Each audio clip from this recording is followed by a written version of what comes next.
Faltaban 6 horas para el despegue hacia Londres, y el tic-tac del reloj del hangar en Lagos parecía resonar a través de los paneles de aluminio como un recordatorio impaciente. El jet privado del multimillonario Andrew Jacobs, un elegante Challenger, permanecía en silencio bajo las luces blancas, y el equipo de mantenimiento sudaba en silencio, rodeado de carros de herramientas abiertos. El olor a combustible ligero, mezclado con el cálido viento de la pista, entraba y salía como una ola invisible. La mirada de Andrew pasó del reloj al motor, y del motor a los ingenieros. Sam, el veterano líder del equipo, intentó ocultar la frustración que le producía la experiencia. Habían oído un extraño silbido al aterrizar. Luego, una pérdida de estabilidad durante la rotación. Después del corte, dificultad para virar. 3 pistas, ninguna conclusión. El multimillonario calculó en silencio. Si ese avión no despegaba esa noche, una ventana comercial con socios en México se cerraría durante meses. Cuando la puerta del hangar se abrió, una corriente de aire trajo polvo y un puñado de miradas curiosas. Entró una joven, delgada como si hubiera pasado por momentos difíciles, con el vestido roto, los dedos manchados de grasa y el pelo despeinado por el calor y el viento. Los guardias de seguridad se miraron. Uno de ellos tomó su radio. Algunos mecánicos rieron entre dientes, como si vieran una absurdidad en medio de un problema grave. ¿Bromeas?, refunfuñó Sam, cruzándose de brazos con cansancio. Andrew levantó una mano para pedir silencio, sin apartar la vista de la recién llegada. Había algo en sus ojos, una llama tenue, de esas que no se aprenden. «Déjala hablar», dijo con calma. La joven no miró a nadie más que al motor. El silbido al aterrizar, la rotación inestable y el difícil viraje tras la parada, dijo. ¿Eso es todo? Los hombros de Sam se hundieron un poco. Eso es todo, admitió, desconcertado. Exactamente eso. Aparecieron guantes limpios. Por un instante, sus manos temblaron. Luego se tranquilizaron. Caminó alrededor de la toma de aire. Pasó los dedos por los sensores como si tocara puntos de pulso. Pegó la oreja al metal, y el silencio del hangar se hizo más profundo. Un panel cerca del compresor cedió al clic de una llave, una linterna, un pequeño espejo, y la joven contuvo la respiración. La abrazadera está en la ranura equivocada, dijo sin teatralidad. Aprieta, pero pierde aire. Eso explica el silbido. Y el aislamiento de este cable del sensor se agrietó y rozaba el soporte. Al calentarse, daña el sistema. El motor intenta corregir lo que no falla y se vuelve irregular. Solos, los problemas se esconden. Juntos, se camuflan. Andrew se inclinó atento. ¿Puedes arreglarlo? Sí, está permitido. Estaba permitido. Reposicionó la abrazadera hasta que oyó un clic claro. Volvió a tapar el cable. Le puso una funda pequeña y la ató lejos de la pieza metálica. Lo comprobó 2 veces. Al tercer día, asintió brevemente. Listo. Llevaron el motor al patio. El sol de la tarde doraba el asfalto. Unos conos naranjas delimitaban un pequeño perímetro. Un camión de tierra ronroneaba. Andrew puso el pulgar en el botón de arranque, pero antes buscó la mirada de la joven. Encontró la misma llama. La pulsó. El sonido pasó de ser un leve gemido a uno intenso. Los números aumentaron en el monitor y la luz roja se encendió, cortando el aire como un sobresalto. El sonido vaciló, indeciso. Un mecánico contuvo la respiración. Sam abrió la boca para ordenar que lo cortaran. La joven levantó la mano. Todavía no. Escuche. No es el núcleo. Es el sensor recalibrando. Y el arnés vibró al límite. 2 minutos. Reabrió el acceso con precisión. Movió un pasador. Desplazó el arnés unos milímetros y colocó una abrazadera de nylon. Regresó tras la línea amarilla. Andrew asintió. Empezar de nuevo. El sonido se elevó, suave, sin tropiezos. La luz roja parpadeó 1 vez, 2 veces, y se volvió verde. El alivio no llegó como un grito, sino como un suspiro que resonó por todo el hangar. Una llave inglesa se le resbaló de la mano, tintineando en el suelo. Sam, aturdido, buscó su gorra. ¿Cómo te llamas?, preguntó Andrew, como si la pregunta encerrara todo un futuro. Olivia, respondió la joven, levantando finalmente la vista. Olivia Williams. El jefe de tripulación frunció el ceño, como si rebuscara en un viejo recuerdo. Williams, la mejor de su clase en la Universidad Aeroespacial de Nigeria. Se ha ido, murmuró, más para sí misma que para los demás. Su historia llegó como suele ocurrir con las historias reales, simple y contundente. Su padre había anunciado un nuevo matrimonio. Su madre, incapaz de soportarlo, le había envenenado la comida y se la había comido. Olivia había presenciado ese final, y junto con sus padres, había visto desaparecer las entrevistas programadas y el brillante comienzo de una carrera que le había prometido al mundo. Con su celular tirado a la basura, sus contactos borrados, solo le quedaba su instinto de supervivencia y su adicción a apoyar la frente en la barandilla del taller mecánico de afuera, solo para escuchar los motores. Un día, al oír un silbido extraño, cruzó la puerta. Andrew miró su reloj. 5 horas y 17 minutos para la reunión en Londres. «Me recordaste por qué existen las segundas oportunidades», dijo. «Tengo una cita con mantenimiento J-Jet a las 8. ¿Vienes conmigo?» La cabina del Challenger relucía como un palacio compacto y silencioso. Olivia estaba sentada junto a la ventana, con la mirada fija en las luces de los taxis en la pista. Andrew colocó una pequeña caja de terciopelo sobre la mesa de madera pulida. «Era de mi esposa», explicó. Ella creía en levantar a los caídos. «Quédense». Dentro había una pulsera de oro con la inscripción JW. Olivia miró el regalo, no con ambición, sino con la gravedad de quien reconoce un símbolo. El avión aceleró. Lagos se desvaneció en un mosaico de luces y sombras. La noche los engulló. Andrew intentó dormir, pero sus pensamientos se arremolinaban entre las agendas, los contratos y las voces de los asesores. Miró a la joven a la que casi había ordenado sacar del hangar horas antes. Un multimillonario estrecha manos, compra tiempo, compra acero, pero no compra la oreja derecha. La oreja derecha, pensó, está hecha de otra materia: dolor, persistencia, silencio, estudio. Los edificios de Londres se alzaban como láminas de cristal. La sala de reuniones reflejaba mesas y filas, mundos enteros de números. 4 ejecutivos esperaban: un hombre con gafas finas y aire irónico, una mujer con blazer rojo y expresión de examen de lectura, una señora con un moño plateado y mirada de laboratorio, otro gerente con una sonrisa que no le llegaba a los ojos. «Lagos es nuestra filial más grande en África», dijo el hombre de las gafas, sin más saludos formales. «De lo necesario. La destreza en el hangar no es ni será nunca igual a la destreza en nuestro estándar». «¿Qué arregló exactamente?». Olivia no dramatizó. Una abrazadera en la ranura incorrecta, una fuga de aire y un cable del sensor con el aislamiento agrietado rozando el soporte, explicó. Juntos, los problemas se enmascaraban mutuamente. Una vez arreglados ambos, el motor dejó de buscar una enfermedad que no tenía. «Cualquiera puede memorizar un manual», interrumpió el hombre. «Dame un escenario al azar», preguntó Olivia. La pantalla mostró una falla simulada. Los números se desplazaron. Un indicador parpadeó con fuerza. Olivia ladeó la cabeza, no por vacilación, sino como si volviera a pegarse el oído. «No es la turbina ni el combustible», dijo finalmente. «Es un eco del software. Las lecturas de vibración están desconectadas del estrés físico. Recalibrar». La confirmación llegó rápidamente. La mujer del blazer rojo se cruzó de brazos. «La brillantez no basta», declaró. «Lagos exige disciplina y liderazgo». Andrew respiró hondo, listo para la discusión que había esperado toda su vida. «Resistir es liderazgo», dijo. «Esta joven vio morir a sus padres, desapareció durante 2 años, durmió en la calle y mantuvo viva la llama de la competencia. Ya practica la disciplina que se requiere aquí en su propia vida». La mujer del moño plateado observó a Olivia un segundo más. «Si Lagos es tuya, ¿qué harás?»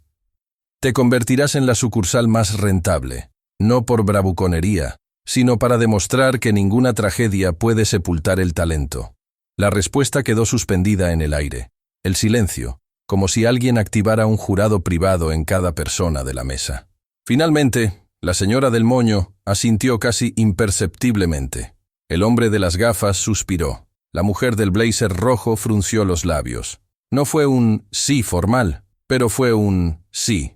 «Bienvenidos a Mantenimiento J-Jet», concluyó la señora. «Lagos es suyo». En el ascensor, Andrew advirtió sin rodeos. «No a todos les gustó. Esperen oposición». «Ya llegará», respondió Olivia, reconociendo lo obvio sin resignación. «Y lo afrontaremos». El regreso a Lagos fue una mezcla de cosas buenas y malas. Fotógrafos, titulares y aplausos moderados. En el hangar, el equipo se formó para recibir a su nuevo jefe. Sade, mecánico especializado en exámenes de admisión, sonrió con una sonrisa que mezclaba curiosidad y un orgullo renovado. Halima y Ruth, las más jóvenes, se acercaron con el respeto de quien reconoce a alguien que oye bien. Sam, con la voz aún teñida de cautela, estrechó la mano de Olivia como si sellara un pacto de silencio. No tardó en llegar la primera prueba, y no llegó con mucha gracia. Un Gulfstream informó de una pérdida intermitente de sustentación minutos antes de un vuelo importante. La palabra pánico no se oyó, pero su efecto se extendió por radios y pasos apresurados. Olivia rodeó el motor con Sam. Apretó los dedos, vibrando su cuerpo para escuchar la respuesta del metal. Cerró los ojos por un instante que pareció una charla entera. No es combustible, diagnosticó. Es una válvula de purga que se atasca al estar bajo carga. El compresor pierde aire y se estropea. Sam lo confirmó. La reparación fue un ensayo para una orquesta bien dirigida. La rotación volvió como debía, sin ruido, sin dramas.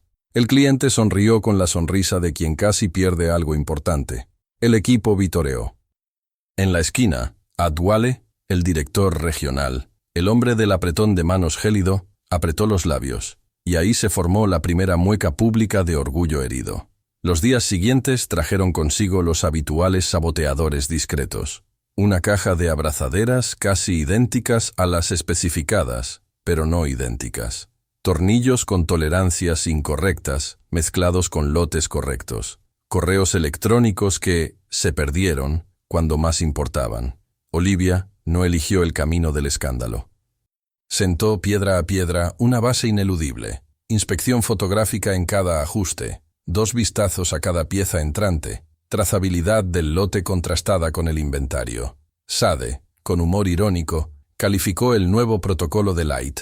Si hay luz, hay menos sombras, dijo, provocando risas cómplices. Un rastro de piezas defectuosas condujo a un proveedor alternativo y a un intermediario que le debía favores a Adwale desde hacía mucho tiempo.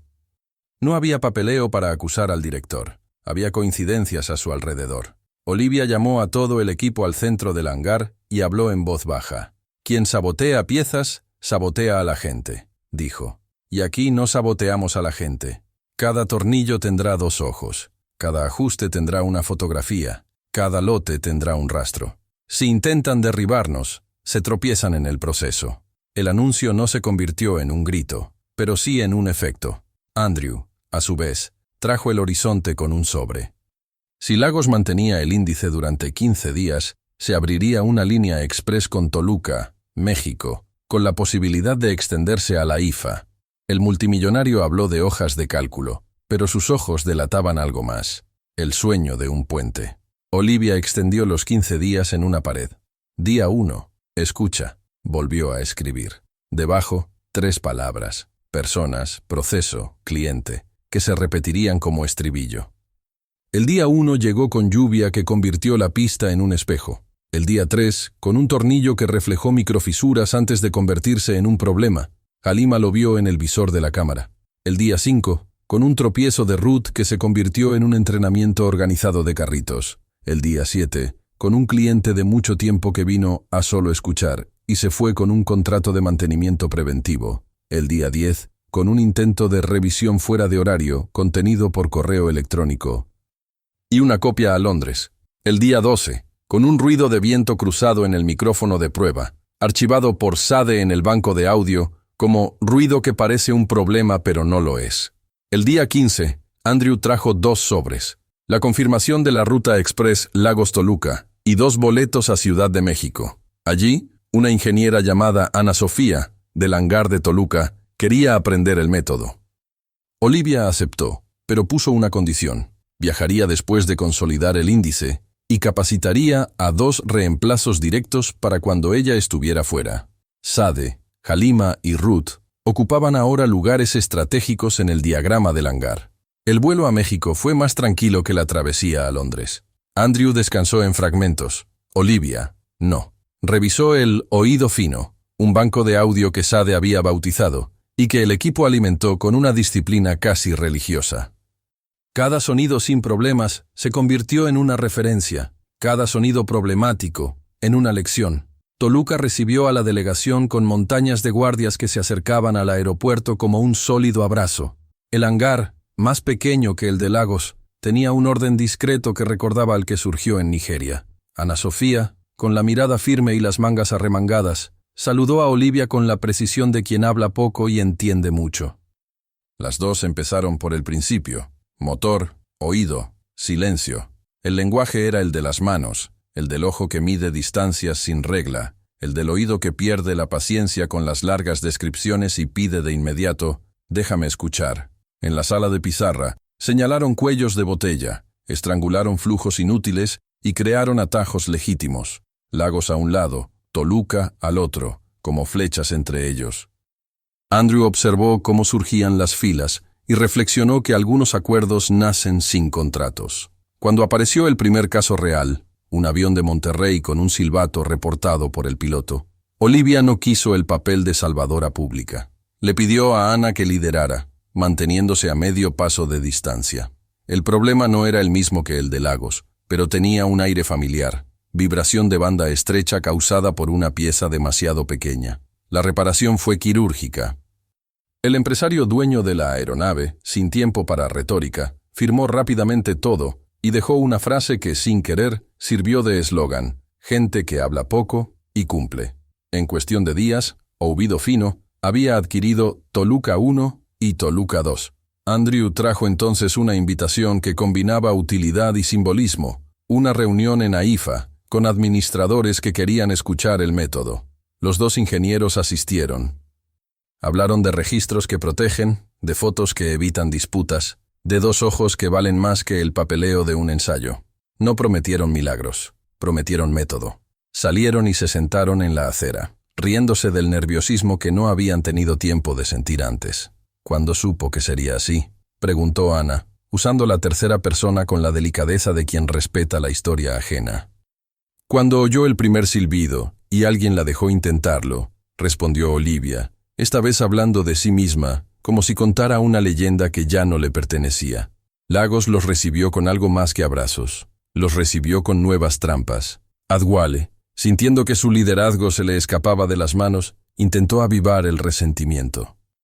Insinuó que llegarían auditorías externas para apretarle el cuello a la gente, y difundió el rumor de que el método era exhibicionismo para que lo vieran ingleses y mexicanos. Olivia respondió abriendo la puerta. Reunió al equipo, mostró fotos de Toluca, conectó a Ana por videollamada y, con paciencia, le explicó por dónde entraba la luz y qué producía. Al terminar, las voces escépticas habían sido reemplazadas por preguntas sinceras sobre los plazos y cómo todos podían mejorar. Por cada parte de la sombra, una bombilla. El siguiente golpe dejó papeles. Un expediente anónimo, elegante y venenoso, acusaba a Andrew de favoritismo personal hacia Olivia. La narrativa era demasiado buena para algunos ojos apresurados. El multimillonario, un hombre curtido por las negociaciones, se sentó como si le hubieran dado un puñetazo en el estómago. Nadie con una hija quiere ver el nombre de una joven asociado con insinuaciones baratas. Olivia pidió el expediente y llamó a Londres.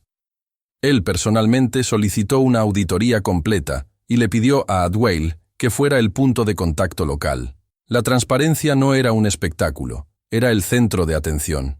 La auditoría desmanteló las artimañas del expediente, fotos sacadas de contexto, correos electrónicos recortados, gráficos recortados. El documento, que se suponía deshonraría dos nombres, terminó manchando las manos de quienes lo prepararon. Andrew recuperó la compostura. Miró al joven ingeniero con una gratitud que contradecía la etiqueta laboral. Casi olvidó por qué había empezado, confesó días después. Se lo recordó sin sermonearlo. La situación se asentó y el método se afianzó. Pasó el tiempo y la cadencia de la rama empezó a sonar con un tono diferente. Los viernes se dedicaron 20 minutos a la escucha colectiva. Se reprodujeron 2 grabaciones de audio, una de un motor en buen estado y la otra de uno sospechoso. 15 personas cerraron los ojos y compartieron lo que notaron. Sade acertó la mayor parte del tiempo. Halima, que al principio oyó un mar de vientos, empezó a distinguir pequeñas olas. Ruth, metódica, anotó meticulosamente la descripción de cada una. y las expresiones se convirtieron en un glosario de equipo. Zumbido de cuerdas de guitarra, silbido de paja, retumbar de garganta fría.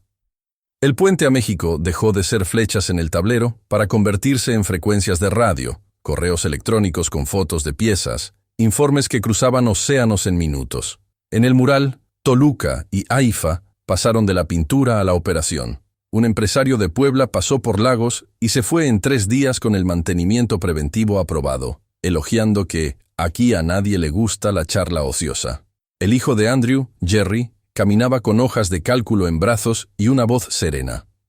Charlaba con Olivia en breves intervalos. 2, 3 preguntas, un chiste mordaz, una observación perspicaz sobre los costos de inventario. El respeto entre ambos tenía la consistencia de los buenos materiales. No se agrietaba con el calor ni se contraía con el frío. Cuando se firmó la alianza ampliada con México, ventanas en Haifa, pasillos, rápidos en Toluca, perspectiva Monterrey, el hangar se detuvo por 1 minuto completo.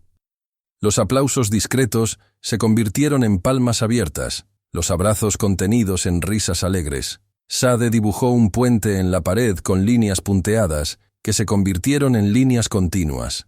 Halima llamó a su madre. Ruth trajo botellas de agua como si llevara un regalo caro. Adwale entró con un sobre Manila. El silencio cortó el aire como el clic de una llave invertida. Le entregó el papel a Olivia. Una solicitud de traslado a otra región. Aprobada. La mirada del equipo pasó del sobre al rostro de su jefe. Que encuentre un lugar donde sus talentos le sean útiles, dijo Olivia, y no había ironía en la frase. El hangar respiraba, como un motor que se libera de un cuerpo extraño en su conducto. Las noches se convirtieron en el refugio del sonido más preciado de la aviación, el silencio certero. Olivia a veces se quedaba atrás cuando todos los demás se habían ido. Caminaba entre alas inmóviles, apretaba la palma contra la fría cubierta y cerraba los ojos. Su oído, entrenado en afinadores, empezó a sintonizar con otro tipo de música, la que nacía del corredor entre Lagos y México. Su cuaderno, el que tenía en la portada Día 1, escuchando, fue adquiriendo mapas sucesivos. En uno de ellos dibujó 3 círculos, Lagos, Londres, Toluca, con flechas dobles. Junto a Toluca, escribió Haifa y lo resaltó. En otro, dividió el hangar en zonas de riesgo y pegó fotos diminutas, una abrazadera, un sensor, un riel. En otro, escribió nombres, Sam, Said, Halima, Ruth, Ana Sofía, Andrew, Jerry. Debajo una frase, las orejas son personas, no herramientas. Empezaron a llegar mensajes de México en momentos inesperados. Ana enviaba fotos de listas de verificación firmadas a mano y ponía como asunto del correo luces encendidas. A veces, un breve mensaje de audio. Toluca 3. A veces una nota. El empresario de Monterrey preguntó por el método. Le dije que el método es personas, plus orejas, plus grabación. Se rió. Lo aprobó. Por las mañanas, Andrew parecía menos ansioso, más interesado. Había envejecido algunos años durante la crisis del expediente y rejuvenecido, otros 2 cada vez que caminaba por el hangar y observaba cómo el flujo se desarrollaba con fluidez. El multimillonario, que había visto hojas de cálculo prometedoras y fallidas, aprendió a distinguir el sonido de un buen proceso. No hace ruido, fluye. Cuando los primeros 3 meses de la línea Express Lagos-Toluca concluyeron con una tarifa superior a la prometida, llegó la visita oficial de Haifa. 3 administradores, un técnico y un consultor, recorrieron el hangar, observando el entorno y haciendo preguntas. Olivia guió a Sade para realizar el recorrido de audio. Pidió a Halima y Ruth que demostraran cómo fotografiaban los ajustes. Le dio a Sam el testigo para la prueba final y se mantuvo unos pasos atrás, controlando los bordes invisibles. La visita terminó con una frase que, para algunos, sonó burocrática. Para los oídos adecuados fue música. Operación auditable y replicable. Los contratos no son el final de una película. Son el comienzo de una fase en la que los créditos no aparecen y los actores madrugan constantemente. El puente Lagos-México se espesó. Un paquete de café cruzó el Atlántico. Una caja con fundas protectoras especiales cruzó la parte trasera. Hojas de cálculo comparadas, correos electrónicos, risas, llamadas rápidas en línea al final de la tarde. La línea no era una línea, Era una calle de doble sentido. Un posible final feliz habría estado ahí. Método implementado, puente en funcionamiento, sabotaje desarmado, rumor disipado, equipo en sintonía. Pero las buenas historias, las que merecen 30 o 40 minutos, conocen el valor de los ecos. Y el primer eco vino de donde todo empezó, un silbido. En un atardecer con un cielo del color de el cobre, un sonido tenue, casi tímido, raspó la prueba de un motor que nunca se había quejado. Halima entrecerró los ojos. Sade ladeó la cabeza. Sam contuvo la respiración. Olivia estaba a 6 metros de distancia, hablando con Andrew. Su mirada se desvió hacia el carenado como la de quien reconoce el rostro de alguien entre la multitud. ¿Oíste?, preguntó Sade. Oí, dijo Olivia, ya caminando. Era un sonido débil, intermitente, tímido, el tipo de ruido que un oído impaciente pasaría por alto. Pidió silencio, como un profesor ante una frase difícil. Se tocó los dedos, y al roce, el sonido ofreció un poco más. El método dictaba que el siguiente paso era grabar y comprobar. Sus oídos le decían que, primero, se necesitaba humildad. Le pidió a Halima que grabara, a Ruth que preparara la foto, a Sade que capturara el audio, y a Sam que revisara la lista de intervenciones recientes. El silbido provenía de algo nuevo, una microfisura creada por la combinación de vibración, temperatura y un esfuerzo al límite de tolerancia. Todo dentro de las especificaciones, todo correcto, pero insuficiente. La abrazadera estaba en la ranura correcta, el sensor estaba protegido y el arnés estaba bien colocado. El problema era de otra índole, era la frontera entre lo correcto sobre el papel y lo correcto en el aire. Solicitó un ajuste que no figuraba en el manual, un reductor de vibraciones apenas perceptible, la sustitución de un tornillo por una cabeza diferente y algo de entrenamiento auditivo para el equipo. Ruido nuevo que no es un problema hasta que gira. El sonido desapareció como la estela de un avión abriéndose paso entre las nubes. Nadie aplaudió, nadie gritó, solo respiraron, y sin mirarse, todos supieron lo que habían hecho. Habían dado un paso más en su trabajo. Cuando llegó el mensaje de Ana Sofía, celebrando el primer cheque express aprobado en AIFA sin ninguna repetición, Olivia estaba sola en la oficina, escribiendo un breve plan de vacaciones para cada miembro del equipo, uno por uno, con fechas que no se solaparan, para que el sonido del hangar no se apagara. Junto al mapa de descanso, escribió un recordatorio personal. No olvides el primer pitido. Andrew apareció en la puerta, apoyó el hombro en el de ella y la observó un rato. Ese día la dejó hablar de la intuición, dijo. Hoy podría justificarlo con 5 razones, pero prefiere la primera. Olivia sonrió sin girar la silla. Las intuiciones se convierten en métodos cuando se exponen a la luz, respondió. Él asintió. Y los métodos se convierten en puentes cuando hay gente de ambos lados. La noche avanzaba. Lagos respiraba. La palabra AIFA en el mural se convirtió en un círculo en negrita, Toluca en una flecha doble, Monterrey en una prometedora línea punteada. El reloj del hangar, que antes sonaba provocativo y luego en cuenta regresiva, ahora marcaba algo más, ritmo. Afuera, donde la joven antes había apoyado la frente contra la reja para escuchar desde lejos, el viento cálido traía el olor a combustible y a historias que acababan de comenzar. Adentro, la luz rehacía el espacio. Y si alguien hubiera llegado en ese momento, habría jurado que había oído, detrás del correcto silencio de los motores, otro sonido, el de un país hablando con otro, con voces de mujeres que habían aprendido a escuchar y enseñado a todo un equipo a escuchar también.